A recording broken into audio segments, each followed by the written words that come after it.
સુરતની કાપોદ્રા પોલીસ દ્વારા બાઇકની અંદર ચોરખાનું બનાવી દેશી દારૂનો જથ્થો લઈ જતા કાપોદ્રા સર્વેલન્સ પોલીસે ઝડપી પાડ્યો।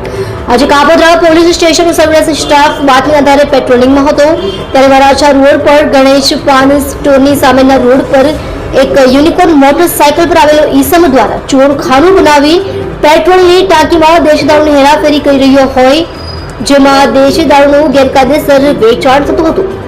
જેમાં મોટરસાયકલ ચાલક ભાતી રૂપે ભરત મનુભાઈ રાઠોડ, સરનામું ગામ ઉમરા, તાલુકો ઓલપાડ, જિલ્લો સુરત, તે ગેરકાયદેસર રીતે દારૂની હેરાફેરી કરતો ઝડપાઈ ગયો હતો અને કુલ 600 રૂપિયાની કિંમતની 30 લીટર દેશી દારૂ અને એક મોટરસાયકલ કબજે કરવામાં આવી હતી।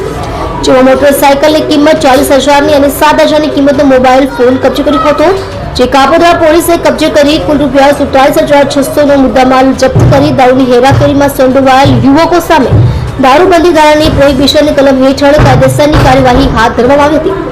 આ મામલે પકડાયેલા આરોપી વિરુદ્ધ 65E ની ધારા લગાવી ડિટેન કરી કાપોદ્રા પોલીસ દ્વારા આગળની વધુ તપાસ હાથ ધરવામાં આવી છે।